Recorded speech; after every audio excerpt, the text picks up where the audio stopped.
Olá, que bom ter companhia para mais uma análise aqui no The Deep Dive.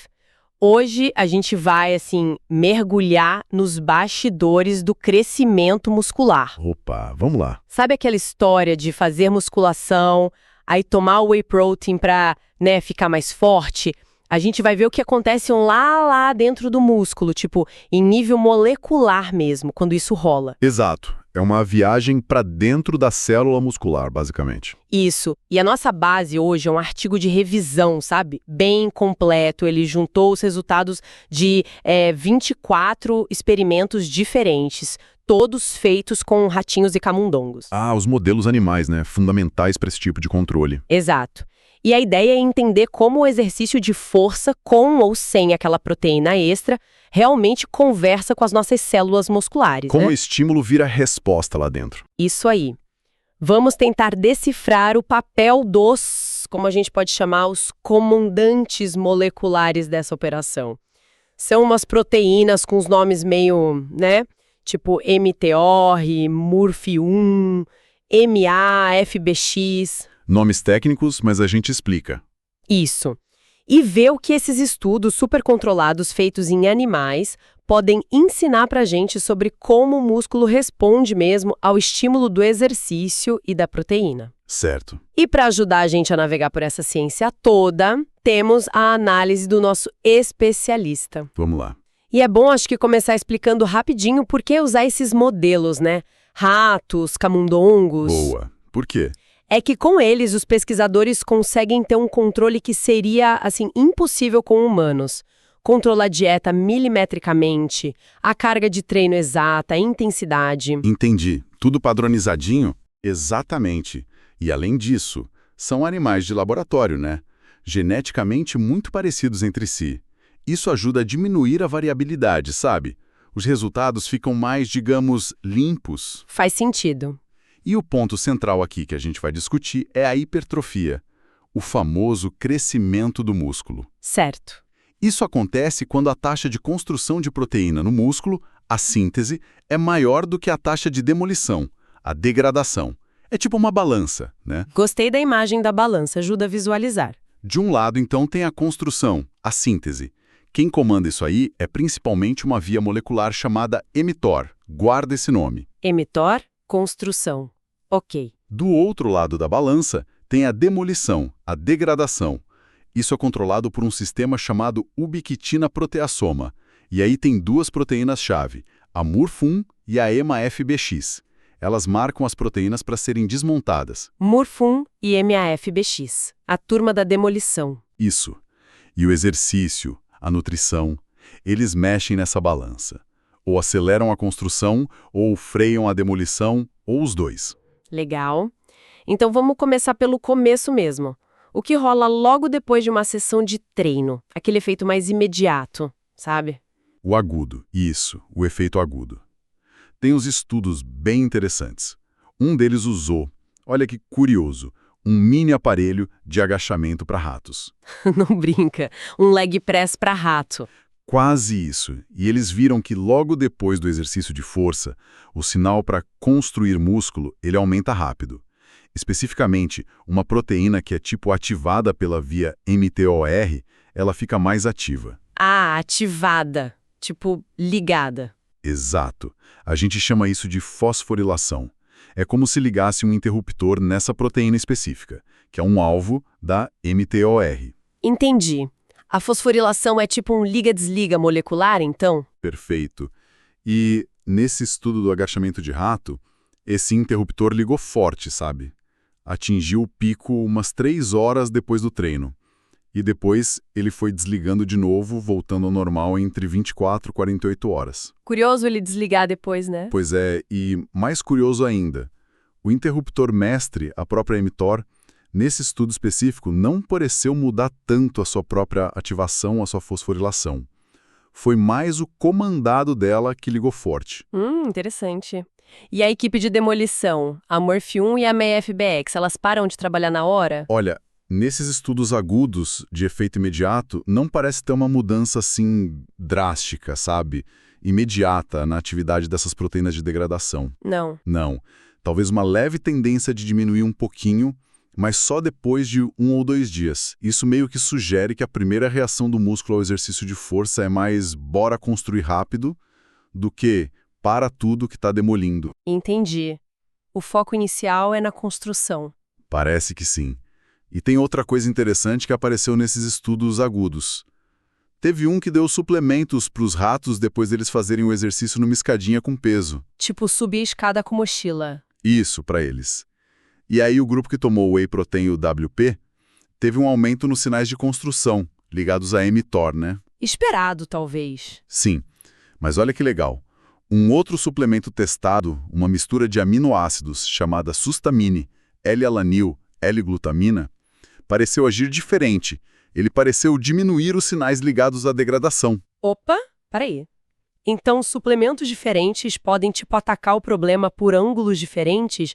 Um dá um gás na obra e o outro tenta segurar a demolição. Exatamente essa ideia que o estudo levantou. Um agindo mais na síntese, outro talvez mais na degradação. E teve outro trabalho também usando um suplemento diferente lá, o Fortetropin, e estímulo elétrico para contrair o músculo. Estímulo elétrico. É outra forma de simular o exercício. E eles também viram uma redução nos avisos genéticos, sabe? No RNA mensageiro para produzir as proteínas de demolição. A atrogin-1, que é a MFF-BX, e a MURF1. Caramba! Então a nutrição pode mesmo conversar direto com essa via de desmontagem muscular? Não é só sobre construir. Parece que sim, pode modular os dois lados da balança. Fascinante isso. E, tem uma dúvida que sempre aparece, né? Misturar tipos diferentes de treino na mesma sessão, tipo, fazer musculação e depois correr ou vice-versa. A ordem importa para essa conversa molecular toda aí? Olha, parece que importa sim. Teve um estudo de Ogasawara que investigou justamente isso nos ratinhos. E aí? Fazer o exercício aeróbico, tipo a corrida na esteira deles, depois da musculação, pareceu diminuir um pouco aquele sinal de construir a fosforilação do P70S6K, aquele alvo da mTOR que a musculação tinha ligado. Diminuiu. Mas comparado com o quê? Comparado com fazer só musculação ou fazer o aeróbico antes da musculação. Fazer depois pareceu dar uma abafada no sinal de síntese. Ué, mas por quê?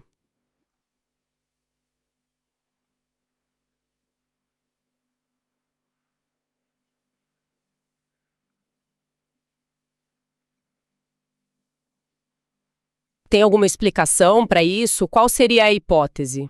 A suspeita dos pesquisadores, a hipótese, é que o exercício aeróbico liga um outro interruptor molecular bem importante, um chamado AMPK. AMPK. Isso. A AMPK é ótima para gerar energia, para endurance, mas ela pode, de certa forma, meio que atrapalhar a cascata de sinalização da mTOR, que é a da construção muscular. Elas têm uma relação meio que inversa em alguns contextos. Então uma via interfere na outra? Exato. Então, fazer o aeróbico logo depois da força poderia, talvez, através da ativação da MPK, dar essa abafada no sinal de crescimento que o treino de força acabou de gerar. É uma pista molecular interessante para aquele debate prático, sobre como combinar os treinos. Total. Pensar nesses sinais competindo ou colaborando ali dentro da célula. Muito legal. Ok, então entendemos a reação rápida, o flash inicial do treino. Mas e quando o treino vira rotina? Semanas e semanas treinando o treino crônico. O músculo se adapta de um jeito diferente a longo prazo? Sim, com certeza. A adaptação crônica é o que realmente leva à hipertrofia que a gente vê, ao aumento do tamanho do músculo. E vários dos estudos dessa revisão confirmaram isso. O treino de força consistente, por semanas, fez os músculos dos ratos crescerem. Certo, esperado. Sim. E aqui tem uma coisa interessante que apareceu com uma certa frequência nesses estudos de treino crônico. Muitas vezes se observou uma diminuição na produção daquelas proteínas da equipe de demolição. Lembra? A MURF1 e a atrogin-1 MFBX. Então, com o tempo, treinando direto, o corpo talvez aprenda a segurar mais a demolição muscular. É como se a balança pendesse para o lado da construção, porque o lado da destruição ficou mais leve. É uma ótima forma de pensar. Parece que uma adaptação importante ao treino crônico é justamente essa: reduzir a taxa com que as proteínas musculares são desmontadas, são degradadas. Mas olha só, a história da construção a longo prazo, ela é um pouquinho mais, digamos, complexa. E lá vem, como assim? O sinal de construir, a mTOR, não fica ligadona o tempo todo. Então, nem sempre. Aqueles picos de ativação da via MTO, a fosforilação dos alvos dela, que a gente vê logo depois de uma sessão de treino, eles não necessariamente ficam altos o tempo todo quando a gente mede em repouso depois de semanas de treinamento. Não. Não. Alguns estudos viram os músculos dos ratos crescerem, ter hipertrofia, mesmo sem esses marcadores de síntese estarem cronicamente elevados quando medidos em repouso. Peraí. Deixa eu ver se entendi. O músculo cresceu, ficou maior, mesmo que o principal sinal de construir a via MTO não estivesse mais tão ativa como lá no começo ou depois de cada treino agudo. Isso parece meio contraintuitivo? É surpreendente, né? Totalmente. Teve um estudo bem intrigante e foi feito com ratos mais velhos. Eles treinaram por 9 semanas, os músculos cresceram sim, teve hipertrofia, mas quando os pesquisadores foram medir a sinalização em repouso, a atividade da via mTOR estava até menor do que antes do treino. Menor e o músculo cresceu? Como? Pois é. E para complicar, a atividade de outras vias, tipo o FOXO3 e AMPK, que geralmente são ligadas mais à economia de energia ou até à degradação, estava maior. Caramba, isso bagunça tudo. Qual a explicação para isso, então? Olha, é uma pergunta de milhões. Mas sugere que, talvez, especialmente com o envelhecimento, outros mecanismos moleculares entrem em jogo para permitir o crescimento muscular. Quem sabe algo ligado à eficiência da síntese, ou talvez um processo chamado autofagia, que é tipo uma limpeza e reciclagem dentro da célula, possa ser mais importante nesses contextos. E não foi só esse estudo. Outro trabalho também viu hipertrofia acontecer junto com uma redução em outro marcador da via MTO, o RP6. Nossa, então a resposta crônica é bem mais complexa mesmo, não é só ligar a construção e desligar a demolição e pronto. Talvez a célula fique mais eficiente ou outros processos que a gente nem está olhando tanto assumam o controle. Uau! Exatamente. Mostra que a gente ainda tem muito a aprender sobre como essa adaptação fina acontece ao longo do tempo. Não é um interruptor simples de liga-desliga. Entendi. E tem outro ponto importante do treino crônico que apareceu. Ele parece proteger o músculo, tipo deixar ele mais resistente. Proteger como? Alguns estudos usaram um medicamento, a dexametasona, que é um corticoide conhecido por causar perda de massa muscular, atrofia. Ah, sim. E os ratos que tinham feito treinamento de força antes de receber a dexametasona, eles perderam menos músculo do que os ratos sedentários que receberam a mesma dose. O treino prévio funcionou como um escudo, sabe? Atenuou a atrofia. E isso estava ligado a mudanças na mTOR e na MURF1. Que legal! Isso é super relevante, né? Pensando em prevenção de perda muscular em várias situações. O treino não só constrói, mas ajuda a preservar o que já existe contra esses ataques catabólicos. Exatamente. Um efeito protetor bem importante. E aí, colocando o whey protein nessa equação do treino crônico por semanas, muda muito a história ao longo prazo? O whey turbina essa adaptação toda? Então, a suplementação crônica com whey também foi bastante testada nesses estudos revisados.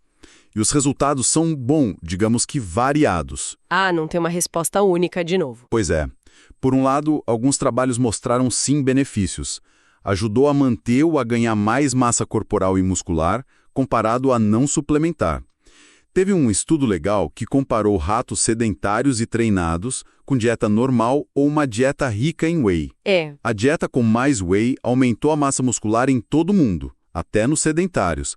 Mas a combinação que deu o melhor resultado foi treino plus mais whey. Fez sentido? Ok, então parece ajudar. E molecularmente, olhando lá dentro da célula, parece que o whey consegue sim dar um gás extra nos sinais de construção.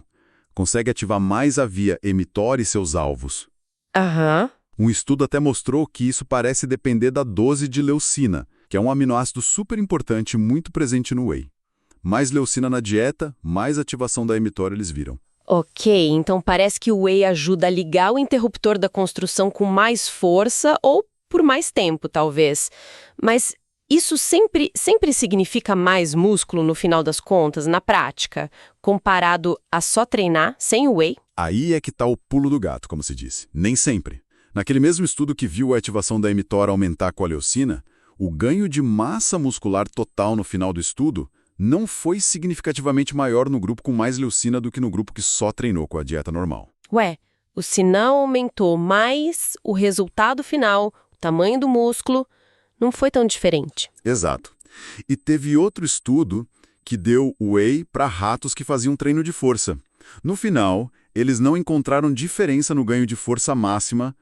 Mediram isso num teste tipo levantamento de peso máximo adaptado para ratos, comparado com o grupo que só treinou e não tomou whey. Entendi. Nossa. Então, aquele reforço no sinal molecular naquela conversa interna da célula nem sempre se traduz numa diferença prática tão grande assim no resultado final de tamanho muscular ou de força, pelo menos nesses estudos. Exatamente. E o contexto todo parece importar muito. O tipo de treino que se faz junto com o whey, por exemplo. Lembra que eu falei que a combinação pode dar resultados inesperados? Lembro. Teve um estudo que combinou whey com treino aeróbico, era natação no caso, para camundongos.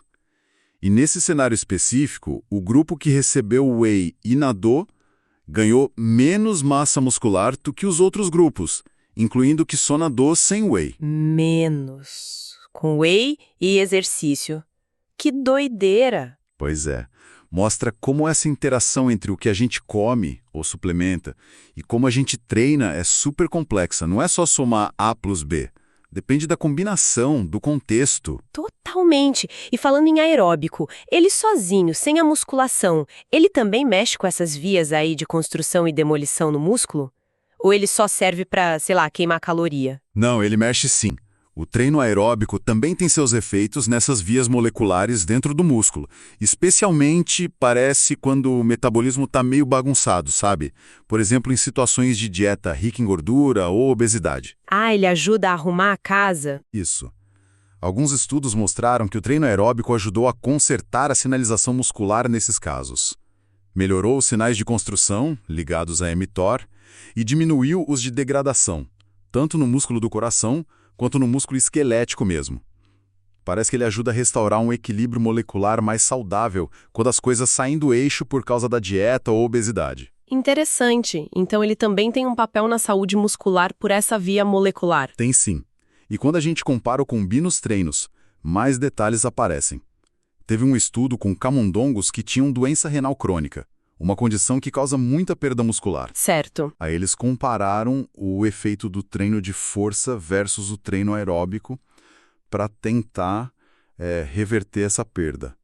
E o treino de força foi bem mais eficaz. Ele conseguiu religar a via mTOR, que estava meio desligada pela doença, e melhorar a massa muscular. O aeróbico sozinho não conseguiu fazer isso nesse cenário específico da doença renal. Entendi.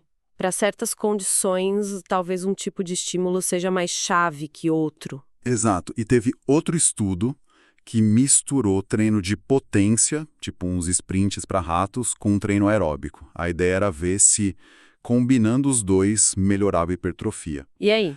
A adição do aeróbico pareceu diminuir um pouco uns sinais de demolição, MORF1, que o treino de potência sozinho tinha causado. Mas isso não resultou em mais crescimento muscular no final. Ah, de novo essa desconexão entre o sinal e o resultado final. Pois é. Mais uma vez mostrando que não é uma conta simples de somar efeitos. A adaptação muscular é cheia de nuances. Ufa, é muita informação mesmo, hein? Olhando para todo esse conjunto de estudos com os roedores, qual seria então a mensagem principal para levar para casa? O que essa revisão toda realmente nos diz, de forma mais direta? Olha, acho que a grande mensagem, a mais clara, é: o treino de força, o exercício resistido, é sim um estímulo muito potente para fazer o músculo crescer, para a hipertrofia. E ele faz isso claramente mexendo nas duas pontas daquela balança que a gente falou: a construção pela via da mTOR e a demolição pela via da MURF-MAF-BX. Ele conversa com essas vias. Ok, o treino de força funciona e a gente tem uma ideia de como. Exato. Agora, sobre o whey protein. Ele parece ser um bom parceiro nesse processo. Ele pode sim otimizar a resposta de construção, provavelmente por causa daqueles aminoácidos importantes, como a leucina, que dá um start na mTOR. Certo, ele pode ajudar. Pode. Mas esse mais é importante. Ficou claro na revisão, os ganhos extras de músculo ou de força, comparado a só treinar, nem sempre são garantidos ou significativamente maiores. Pelo menos não nesses modelos animais e com os protocolos que foram testados nesses 24 estudos. Entendi, não é uma mágica garantida. Não é. O resultado final do whey parece depender muito de como se treina, quanto se toma, quando se toma, talvez até do tipo exato de whey, é multifatorial. E a outra grande conclusão?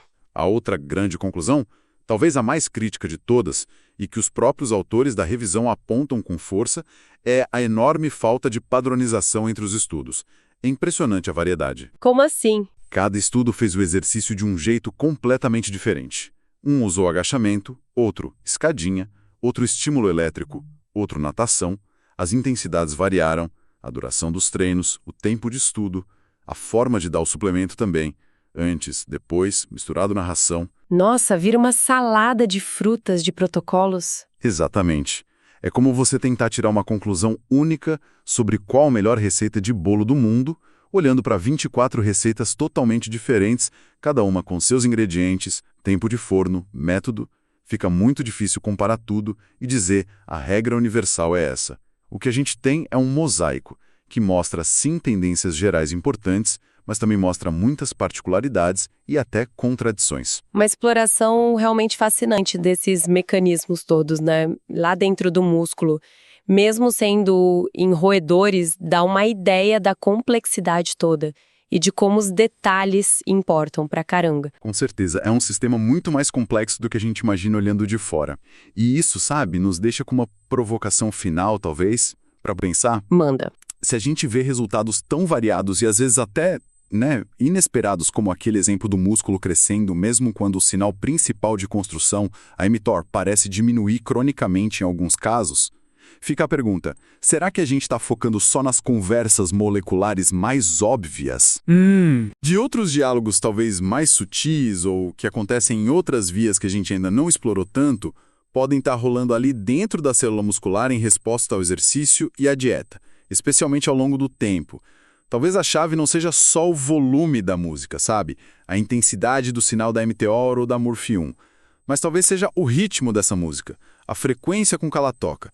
Ou talvez existam outras estações de rádio moleculares que a gente ainda precisa aprender a sintonizar para entender a adaptação completa. Nossa, excelente ponto para a gente continuar pensando.